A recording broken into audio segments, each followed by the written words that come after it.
ani wani na ajaa'ibe jechuudha dubartiin keenya jechuudha maa hagan hunda kalas daangaa walii darban garuu akkamiin namni qaama ofii keessaa ba'e wal arrabsa akkamiin namni kun qaama ofirraa qabuudhaan nama biraa arrabsa subhaanallah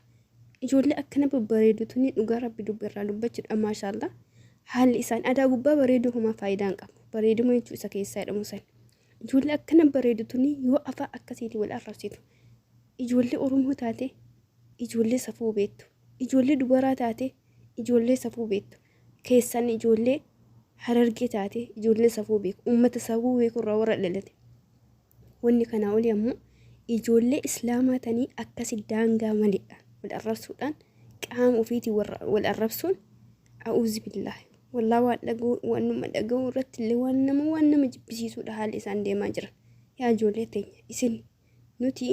isinirraa barnoota fudhachuu qabaanna ijoollee isinii gadi isinirraa barnoota fudhachuu qabaatan nurraa barnoota fudhachuu qabaatan malee akkamitti nu namni gurguddaan kun akkasi gaddeebinee akkas wal arrabsina ilma namaa kana keessa ta'ee namni waliin namni hin jiru assalaamu alaykum warahmatullahi wabarakaatu baga nagaadhaan mana haadha yookiin ammoo zayfaa dhufte isiniin jedhaa seenaa marti geessanuyyuu wanni nama ajaa'ibaa jiru wanni samuuna kana keessa deemu guyyaa lamaan kana keessa deema waa fokkataa haalli isaa itti wal arrabsa subhaanallah yaa rabbii kiyya ani wani na ajaa'ibe jechuudha ijoolleen keenya yeroo baay'ee wal loltu jechuudha dhiirarraas ta'ii dubartis ta'ii yoo wal dhaban arrabni biraan jiruun jedhee barbi isa qaanii isa safuu cabsisanidha wal arrabsuu maaf barbaachise gas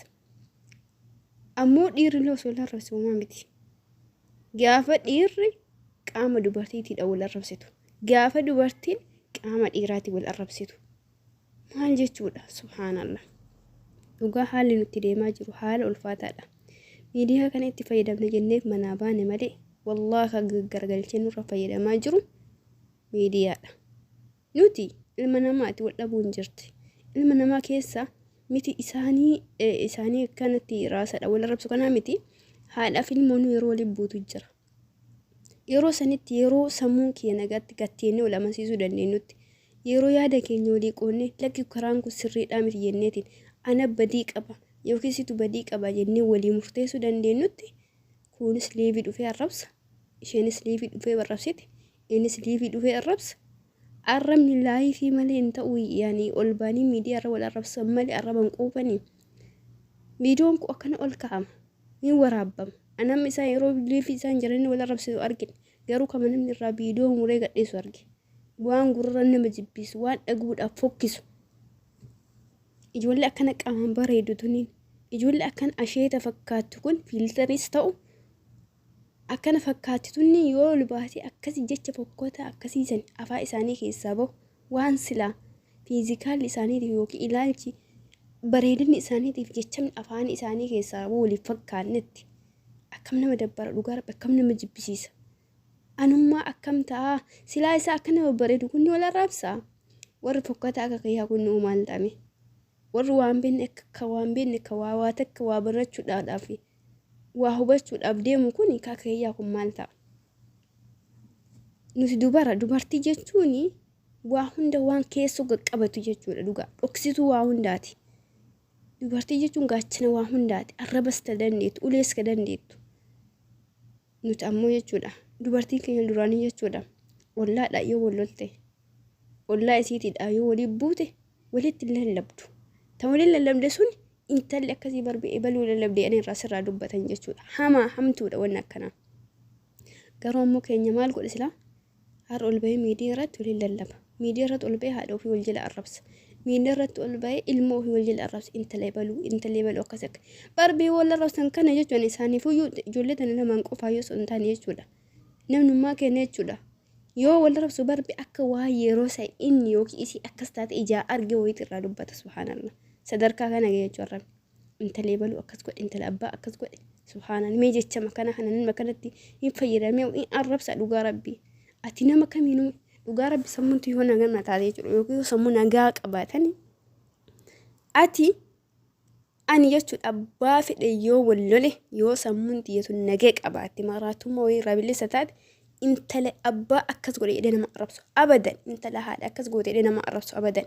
maaliidhaaf haala maatiin kee itti na guddisiisantu na dhorka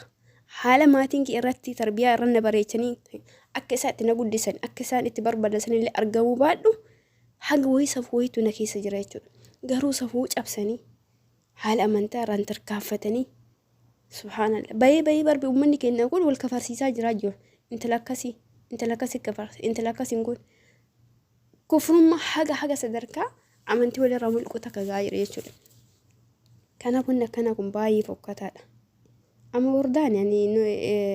asuun beeku malee intala durbaa maal fakkaatu qabdi maashaallah rabbi umrii isii haa dheeressuufi. Ilmoo isii suni ilmoo guddataa jirtu. Wanni har'a miidiyaan qabe kun wallahi gadi hin dhiisu abadan. Gaafa boru viidiyoo kan akkana argite dhalli isii kun yaa rabbi haadhuma kiyyarraa afaa akkanaa baa wanni akkanaa haasaa itti dhagamu isii hafa abadan. Haa cal'istullee haa jaalattullee. Keessaafuyyuu namni keenya dubbate kun jala taa'ee waraaba waan ta'eef yeroo ammaa isaan yeroo san miira itti jira shayxaanni moo'atte namsi isaanii moo'atte bakka isaan jira of hin beekan. Garuu ijoolleen keenya warri waa waraabnullee jechuudha yoo nama waraaban bakka arraba hama billaa aleek wallaahu inni takka wanni isin godhu hin jiru hin waraabina bakka hamaama homaan faayidaa irraa argatan jira hin waraabdaa miti gadi hin dhiisin irruma adeelletti godhe. Anama nama viidiyoo ijoollee waraabuudha garuu bakka isa hama baafatan takka muree keessaa baasa takka ammoo bakkuma isaanii hagisaan waan hamaa san akkanuma kolfa keessa yoonni hama dubbataa miti. Hamaa san geeffatanii viidiyoo keen dhaaba jechuudha. Maali laaf hin barbaachisu. Ana dharraba isaanii akkas fakkaatu san gadhiisee dhalli isaanii boru yoo dhufee arge yookiin haati isii abbaa isii maatii isii dhufee maatii isaa takka maatii an kana hojii ijoollee kana qofaa miti ijoollee tanneen lamaan qofaa miti arrabni yaada keessaaf ijoollee keenya halaala ta'ee jira akka asliinuu baal. Aslitu arrabni kitaaba keessatti haraamallee miti halaalallee miti jedhe. Ijoollee sana dhugaa godhatte natti fakkaate ta'e hin beekan. Subhaanallah ulma kaanaanin qaama namaati wala qaama haadhaati wal arrabsu. Ani keessanii itti cittanii ijoollee keenya abbaa fedheen waa ta'u nama kamiin waa ta'u eenyuun waa ta'u ufii itti citte ufii nama arrabsuudhaa kutatte ufii akka fedhuu akka feet akka sila daangaa daruu barbaadde maa haadhuma tantee rakkista maa haadha tantee barbe gaafa haadha nama arrabsitu haati sankeellee akka arrabsatu beektaa kana intalli haadha akkasii hoosiin jedhan hagamsi dhagama atammoo intala haadha akkasii hoo namaan jettu hagamuu isa dhaga akka haadha kan kee arrabsaartu hin beektu. Wallahi waan fokkataadha haalli deemaa jiru waan nama jibbisiisa waan daangaa darbeedha. An beekee isaan gorsullee miti isaanirra beekellee miti narra hundi isaaniitu beekumsa qaban narra waa hundaayyuu qaban narra bareedummas qaban takkaayyuu narra wanni namni ani hin qabne qabuu danda'an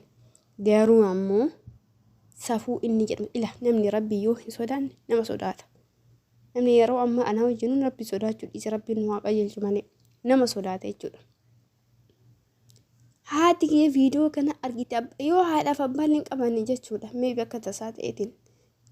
jiruun tun guuttee ilmi namaa kun guutuudhaan wali bira hin taa'u. Mee biyoon akkas carraa akkasillee mudatee isaan arganii qarbii jiranii jettee itti yaaddu ta'e inni isii yookiin abbaan kan kee haati kan qarbii jiran suni nan dhagan jetta malee barbee gubbaa kanatti maqaa kan keetiin rakkataarani. Gubbaa kanatti intala haadha akkasiiti bar intala ibaluu akkasiiti intala akkasiitu akkas ta'ina barbe haadha abbaan kee abda sibiraa naftu bar abadan du'anillee qabrii jiraatan rabbi rahmataa godhu hundaafu jiranillee addunyaa kanarra jiraatan wallahi sibiraa hafan.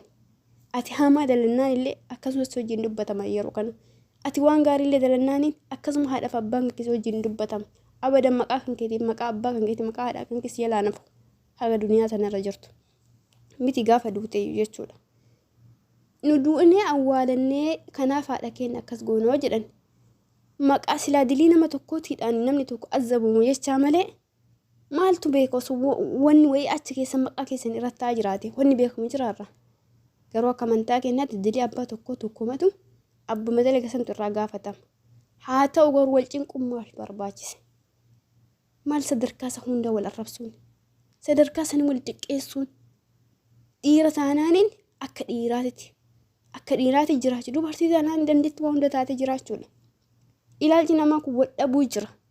Wal dhaba sanirratti dirqama miidiyaa irra baasee waan hin taane wal arrabsuun qabu abadan hin barbaachisu jechuudha. Maaliif jireenya kiyyaafis gaarii miti tasgabbii na dhorga. Jireenya dhala kiyyaattis gaarii miti tasgabbii dhorga. Boru haati akkas jetti برو أباكي أفان كان ردبته أصلي تمال جد والله الرب نم أك أصلي نم الرب سنجر إليه يادو أنم أك أصلي جبولين قوة ناندر قارو نم يرو أما كان يسنم أك أصلي يالا دون قوة بوليس قالي مال حقر دابته دبته يرو باي كانوا ما سجال هاتو مال جافة بيدو أمدرو نم الرب سكان أرجع أمدرو أجت سلا أنم نكو أنا ما جدي حاجة وفي التيادي لك نم نكو أنا متيجي وفي مر متكا جيجر أرجتني إن أكاسيتين الربع صدركاتو كوفا قبته أما فيديو خليس أجولي رورا عبدنك أم فتارة يتشولا كان الرا يوم ديبنا طيب يوم أكنمات يان يوم أكنمات أفتاني جران يوم أكنمات تي وإنه كيسا بواسفو إيجاتي تو قبات إتمت إني فربي إتمت إني سبحان الله جولي هرارجينا مرة بسيتي جنان وإندوم مجوك ما بيرا دبرسني جولين وقابل دبرت جو أمتك بجمع جمت جلاسة رابانين تفاح كان دبتشون ربي إسانا قجلشون دكينيا ربي قجلشون ربي عربك إنيا كان رت والله يقول فيها قول ركي ساد عرب نكوني ربنا قجلشون ورابو الله الإيفا. السلام عليكم ورحمة الله وبركاته.